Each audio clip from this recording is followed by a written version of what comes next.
My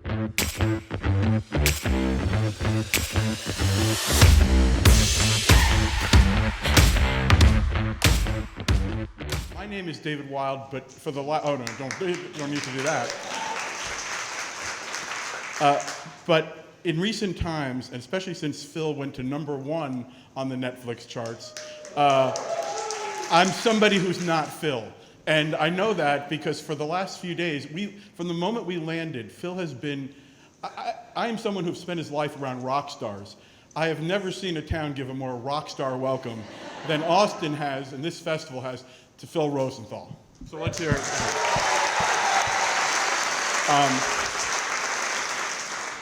And I have to say that we're also recording a Naked Lunch podcast, so you will have many opportunities to ask questions.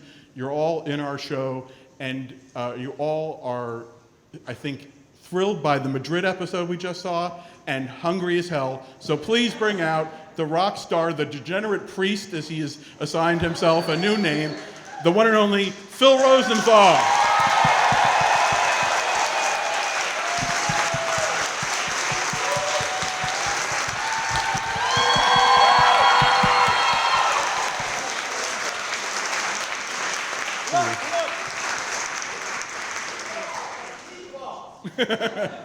Wow, how nice are you? Hi, David. Hey, Phil.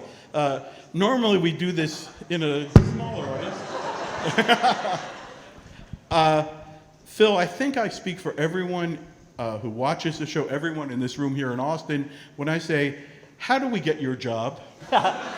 It's very easy. You create a sitcom, and then that has to get on the air, and then it has to stay on for about 9 years. And then you have to struggle and struggle to get another sitcom on, and then you have to have an idea, maybe I'll do a food and travel show, and then you have to get your agents to not kill you because they would rather you did sitcoms, right? And so you wait about and keep trying for 10 years. And that's how you get that show. Yeah. Sounds easy. Yeah. I thought it was just, put a piece of paper and say, somebody feed David, but that's right. Not as easy. Phil, your particular memories of this episode, and I think you chose this episode to show today. Yes. It's a wonderful episode. Thank you. Can you tell us any reason you wanted to show this one right now? I loved Barcelona, which we filmed for I'll Have What Phil's Having, and I thought food in Spain was unbelievable. Italy is maybe my favorite. Spain is right up against it. It's really, have you been? Well, here's the crazy fact is, I haven't even told, we've been traveling for 3 days and I haven't found time to tell them that my wife about 4 or 5 years ago said, we're taking our kids to Spain. Right. And we're going to Barcelona and then we're going to Madrid. Right. And I was coming off some exhausting work project and I said, that's okay, I'm going to Barcelona and Ibiza. So my poor children learned about topless beaches, but did not have tapas in Madrid. Wow. So I instead the other night showed them the episode, and I'm hoping they forget that Dad took them to Ibiza, and I hope they don't all become DJs. So you went to Ibiza with your children, and you took them literally to topless beaches? Well, we didn't know, or at least my wife didn't know. No, I don't think there's an option in Ibiza. We were on the quiet adult side of Ibiza, which is rather small. You're giving me a very good idea for my next episode. Okay, but enough about me and my travel plans. I loved Madrid. I hope that it inspires you to go. That's the whole purpose of the show. I think it's one of the most beautiful, it's like the Paris of Spain. It's got that gorgeous architecture, and it's got yet these little villages, as I said. Well, you just saw it. I don't have to tell you why. But look at that food. My God. There might have been more food in that episode than any episode we've ever done, but I couldn't stop. And here's the thing about Phil. He'll tell you about the decade fighting to get the show on the air. The thing that is unique, there's many things that are unique about Phil, but the joy you still have for everything you do, it's really, on our podcast, we recently talked to the stars of Everything, Everywhere, All at Once. Right. And great movie, by the way. Anybody see it? Great podcast, too, if you want to. As soon as you get out, you can turn on your phones and follow on app. No, but one thing that it keeps coming through is like a lot of our favorite things in pop culture history. Yeah. We ended up talking about the Beatles. We talked Right. about Everybody Loves Raymond, which is, of course, the Beatles of comedy. I think that's very, very clear. It's just unclear who the cute one is and their movie, love, family, love, the joy. I think that's what keeps people, the ultimate things that really get to the top of the Netflix chart or the Billboard chart or the movie charts Yeah. are things that have that sense of love. Oh, well, that's very nice. There's a trick to the show. I think you know what it is. I'm just using food and my stupid sense of humor to try to get you in, to try to get you to travel, right? Because there's no more mind-expanding thing we can do in life. There's no better thing we can do with our extra money than travel, see the world, and meet the people, right? I think the world would be better if we could all experience a little bit of other people's experiences. That's right. Right? And so the show, coming from where I come from, the sitcom world, I thought, now, I've learned how to tell a story on TV. That's something I think I know how to do after so many years. So now I've seen your house, and I would say yes, you know how to do that. So now how do I take this kind of experience and put it in the service of everything else I love in life? What's that? Family, friends, food, travel, and laughs. And that's that. In other words, the good stuff. The good stuff.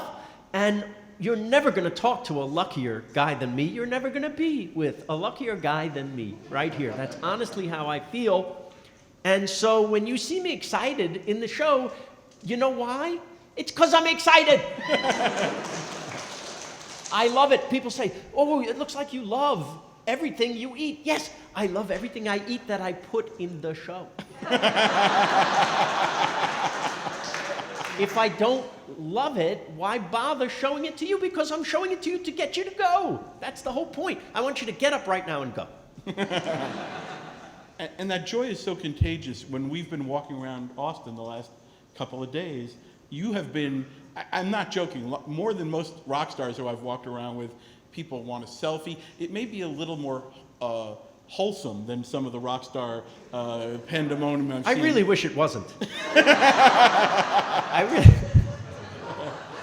I do love it. I do love it. I do love the people. I love you guys. I love when I know I'm seeing some of you that I told to come to the show. So I'm just so happy to see you here.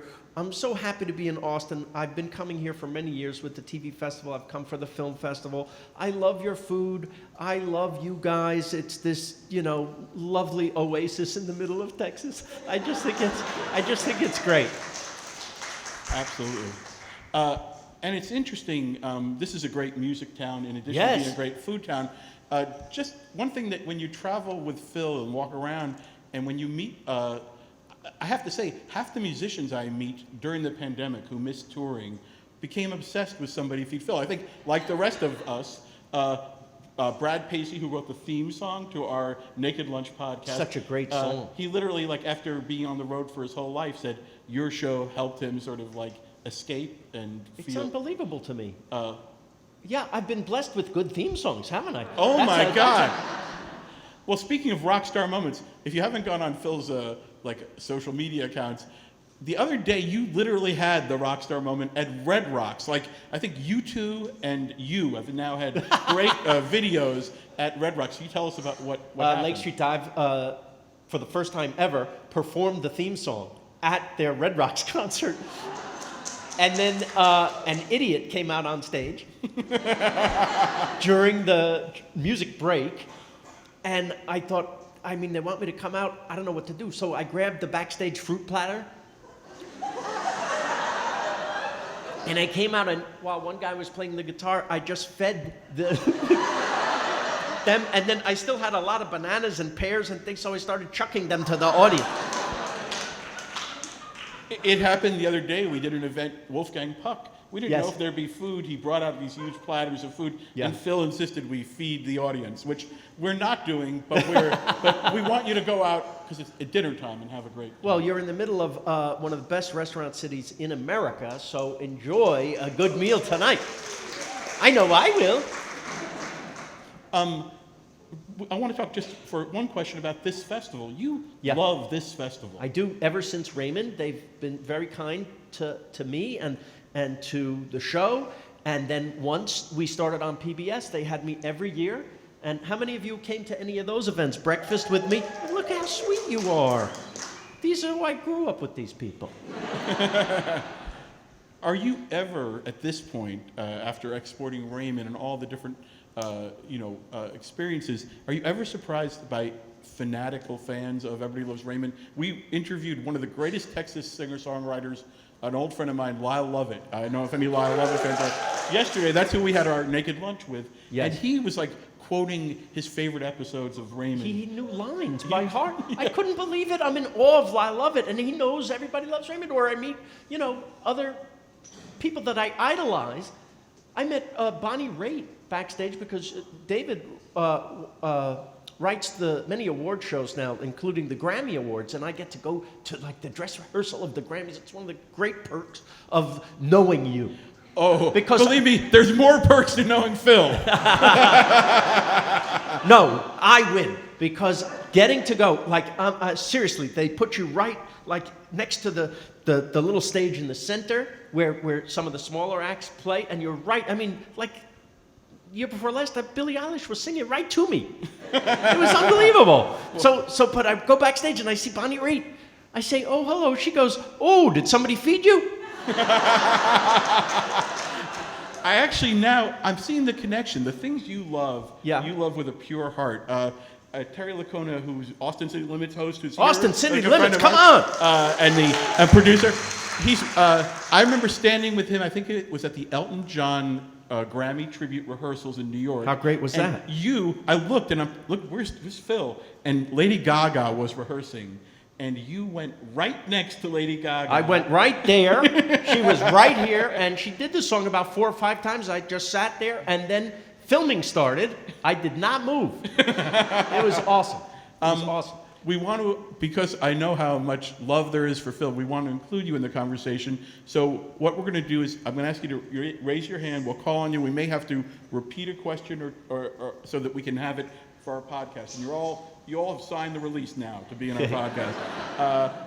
We'll start towards the front, but we will get to everyone right here in the center, sir. Oh no, you just shout it out, and we will repeat it. Only because I know you're recording this. Hi, first of all, thank you for spending time with us this afternoon. It's a pleasure. Phil, this is my first time in Austin. I'm having a great time, but as someone that really knows this town, if I can only go one place, where does it need to be and what do I need to eat there?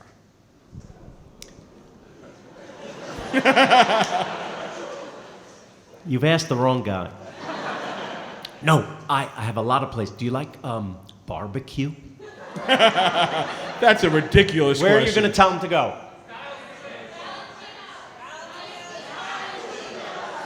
For those of you listening on the podcast, a riot has broken out. A well-seasoned riot. But what I like is not everybody said the obvious, which is Franklin, right? Because now, as great as Franklin is, there's a whole crop of people doing all kinds of exciting things with barbecue.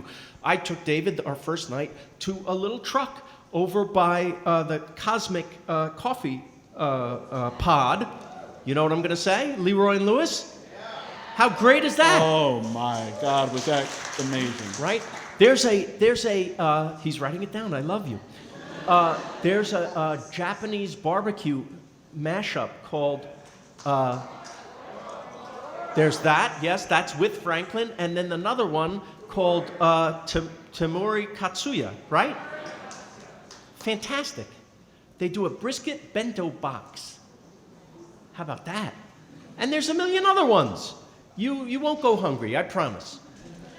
And here's one of the great things, since we're at a TV festival, one of the great things about TV is I was almost going to make some minor effort to try to pick up a check, which I haven't done really in 25 years with Phil. But at that truck, because people don't want to take your money anymore. They love the show. They love what you're doing for the food world. It's quite a scam.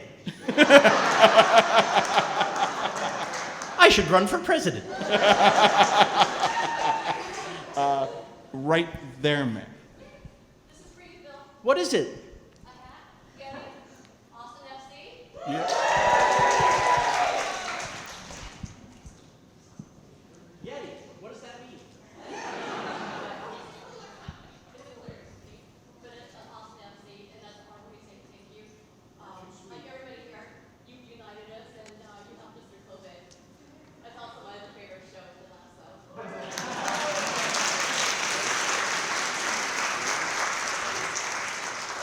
I am not here to plug a show on another network. So here's my question. Please. For you and Richard. Yes, Richard. I remember him. What is the worst thing that he's made you eat or do that Yes. you haven't seen? What is the worst thing Richard has made me eat or do? First of all, when I was 5 years old, I was the star of my household. And then one day, my parents came back from the hospital.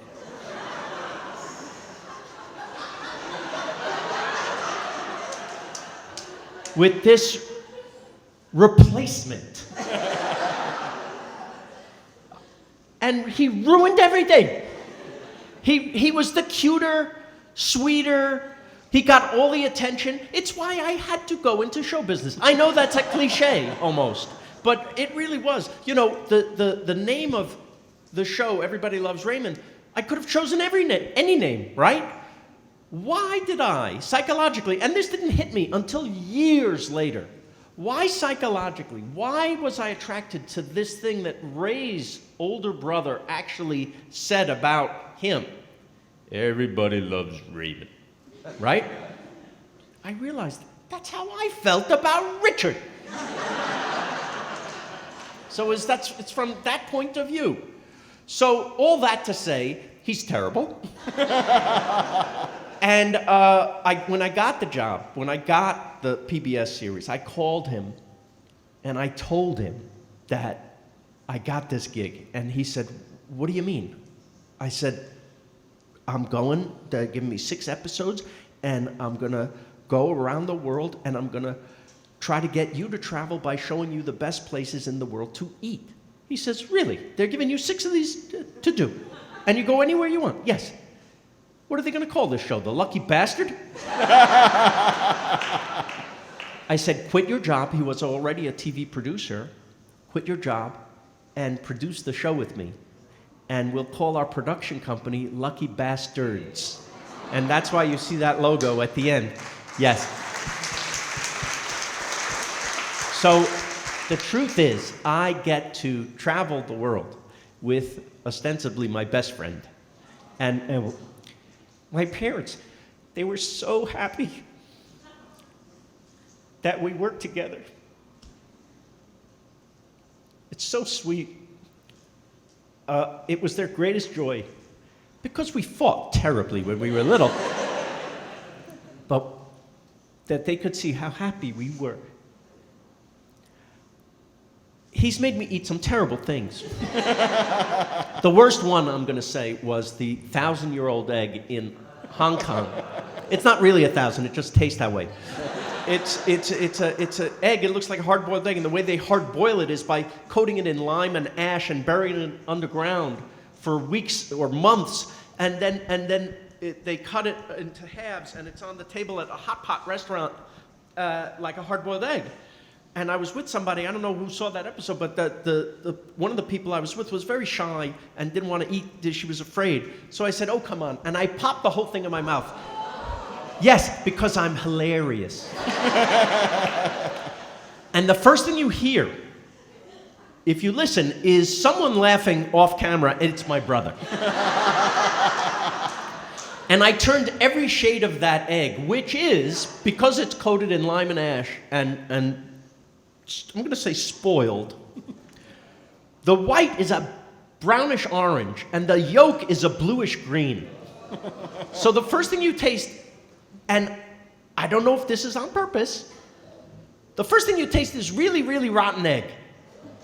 And then that's surpassed by this tsunami of ammonia. I renamed this cat pee egg. And I don't mean to disparage any culture or thing. This is how it hit me. And then I learned months later, of course, because I'm such a genius, that, oh, you're only supposed to take a tiny sliver of this and put it in the hot pot with 100 other things, not eat the whole thing. It's like eating an entire onion. You wouldn't do that either, right? So that's what I did. So my brother, what I'm trying to say is he took advantage of my stupidity. And by the way, Tsunami of Ammonia are playing at the Continental Club later Good tonight. show. And a great That was the band. name of David's first band. Yeah, terrible taste, but a great band. Yes. You mentioned your family, and I'm honored to know them very well and to have known your parents. A joke for Max. Yes, And this- isn't that nice? Can you talk about how that came about and Yes, what so- it means to you? And it's so You wanted so me to beautiful. cry again? My dad, so funny, always funny, even when he's not trying to be funny. My mother, also very funny, but when my mom passed, I wanted to involve him in life, and so I said, let's do a joke every show. And he was game, he was great, and I'm going to say that they were always the best part of the show, and I wanted to keep it going. I wish I could have kept them going, but that's life. And I thought, how do we honor this spirit? Because I think a sense of humor is our most underrated value as human beings. It's my favorite trait in a person. It's why we're friends, I think. It's why I married who I married. I dare say it's why you're friends with who you're friends with, or even who you marry, right? Or not marry. Listen, once a sense of humor goes, maybe you go. But I thought the best way to honor my dad was to call my very funny friends and do a joke for him. And so that way his spirit lives on. Our loved ones live on as long as we remember them, right? That's how they stay. It's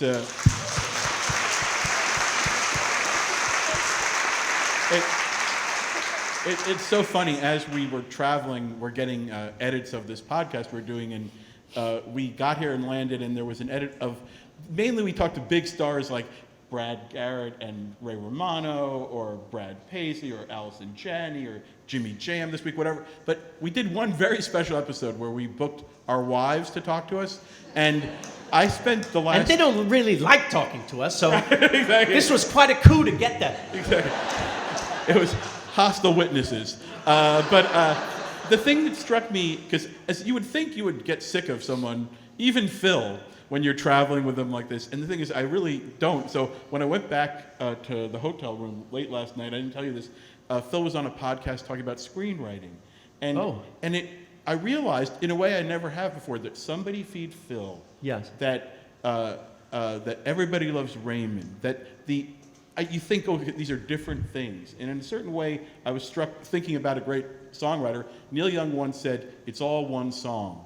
And I thought, your body of work, there is a deep connection. The storytelling, the narrative, the themes, family, love, all of this. It does seem like you are, I'm not calling you a one-trick pony, but the things you love come out in everything you do. Well, that's very sweet, David. It means so much to me coming from you. You're such a great writer. You know, David and I met because in 1996, when Everybody Loves Raymond went on the air, we were, probably CBS's last choice to put on the air, where they had big stars and big shows, and we were kind of this buried show on Friday nights. There hadn't been a hit in that time slot since Gomer Pyle, right?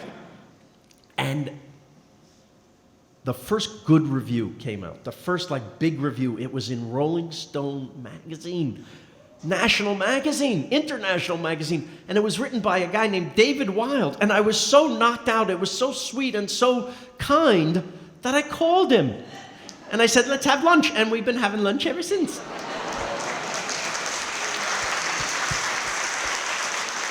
And it hasn't happened yet, but I'm going to pick up the next check, I promise. Let's get more of your questions. Right there, ma'am. Hola! Yeah, très bien. That's French. I thought I'd spice it up a little. I should be fully fluent in Spanish, but I'm not very bright.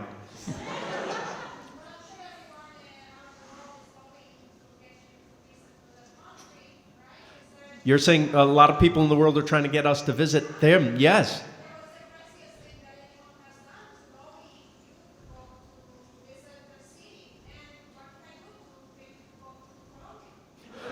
Phil, can you sort of say what the question is in case audio-wise we need that? Sure. She's saying, what can she do to get me to come to Colombia?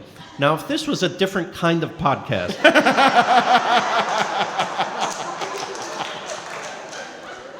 and I was a different kind of person, but I'm not. No, I want to get to Colombia. You don't have to try very hard because I know how beautiful it is, right?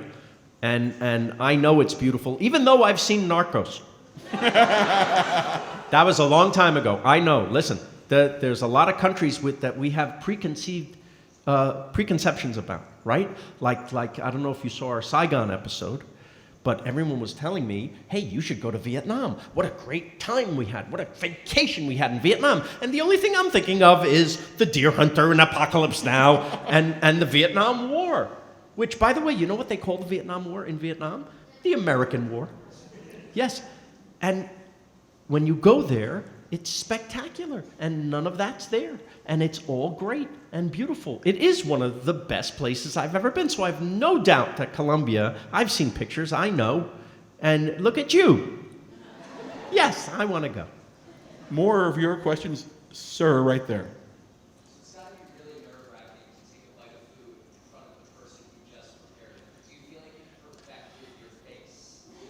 Especially like in front of the chef who just made that. Because those eyes, they don't lie. The question,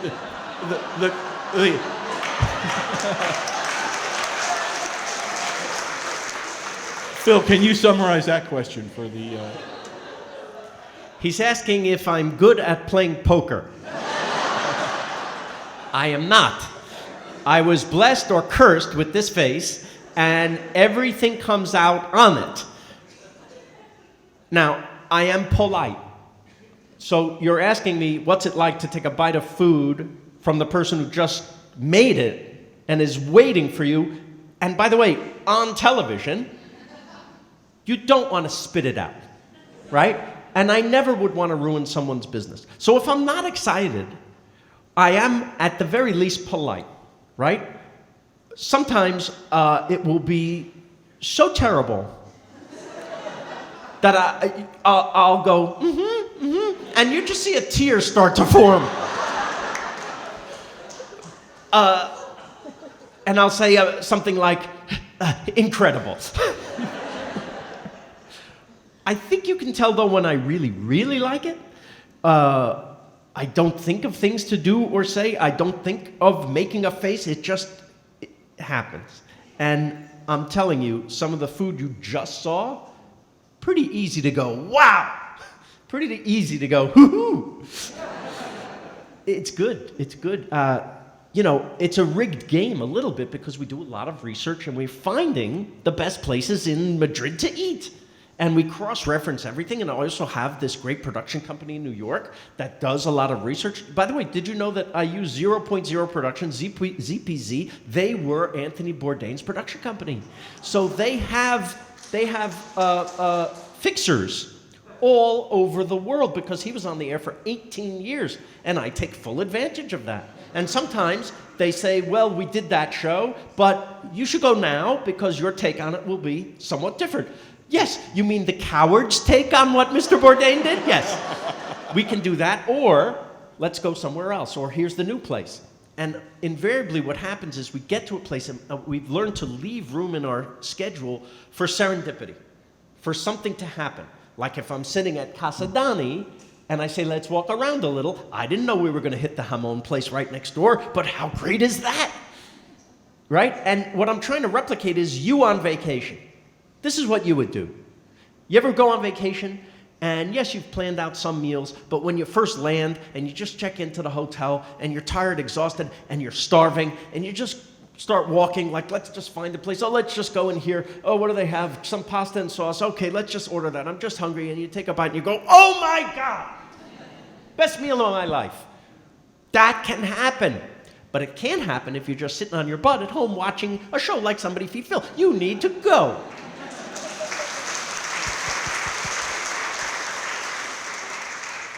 Right here, please. Hey. This man is telling me Iceland. He's with the Reykjavik Tourism Board. You live in Virginia. What the hell do you know? Oh, you've been there. Okay. What about small towns? Have you thought about it? You want me to think about it? So we always take a little side trip, just like here. We were in Madrid, big city. We went to Toledo, right? So we always are interested in what's around as well, because we like a little city, we like a little country, like Donnie and Marie Osmond. Very hip reference. Yes. Right there, please. Have you ever tried to recreate any dish that you've had? The question is, has Phil ever attempted to recreate any of the dishes he's had? That's a great question. Nope. I am a terrible cook, which I also inherited from my parents. Yes, no, I don't. But I'm so glad you brought that up, because if you want to, you know what I'm going to pitch right now? We have the cookbook. We have the Somebody Feed Phil the book coming. Yes. And you can pre-order it now on Amazon, and you're going to get it. It's a beautiful companion book with beautiful behind-the-scenes photos and photos of all these wonderful places from the first 4 seasons. 60 of the most requested recipes from the show. And we got every chef in the world that we went to give a recipe. Yes, yes. We have a question right there. Yes.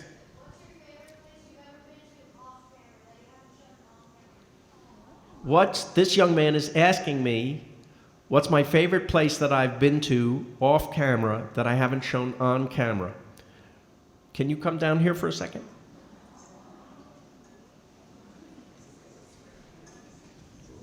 What's your name? What's your name, young man? Jacob, come over here. I'm going to tell you. Come over here. Jacob, my favorite place that I've been is right here because I got to meet you.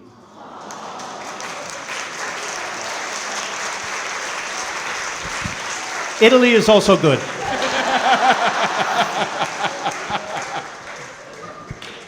Jacob, he told me the same thing yesterday.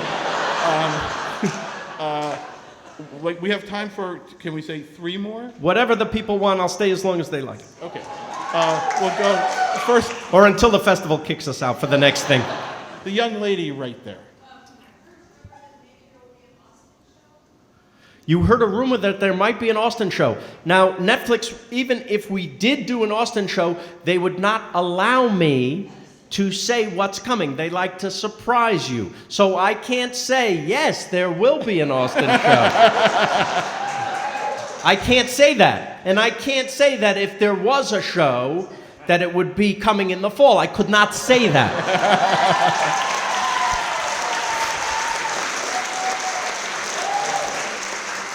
And I could not say that I retraced where he's going, and oh my God, what a great town.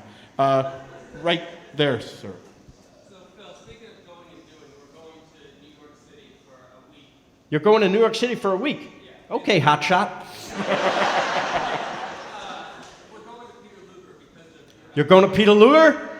Do not eat before you go. But my question is, we're going with our 10-year-old daughter, and where is one other place that you would recommend in New York City? He wants to know where he should take his 10-year-old daughter. Well, first of all, she's going to love Peter Luger. Does she like steak? And yeah. She what? She loves me? That's nice. All right, I'm going to adopt her then. Goodbye, parents. I want you to take her to what is, I think, some of the best ice cream in America right now. It's called Cafe Panna. Caffe Panna, which is Italian for milk. This ice cream is spectacular. It's in the Village. and I just collaborated on a flavor with them, and she called it Somebody Scoop Phil. It's phenomenal ice cream. It's like Ben & Jerry's on steroids. Yes, very, very good. Phil, I'm getting Yes. a sign to wrap up, but I know you, like Springsteen, don't like to leave without doing Rosalita. Do you want to take one more Yeah, good. question? Good. You pick it, Phil. I pick this young lady right about it, but we're getting to you too. Because I do too. That's what I do. Yes.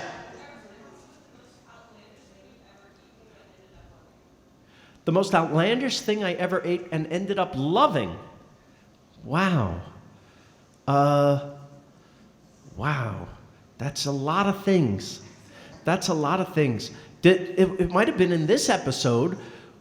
It wasn't one thing. It was, you're not going to believe this, but the scene where I sat at Streetso, okay, and sat at that counter, and it went on and on and on.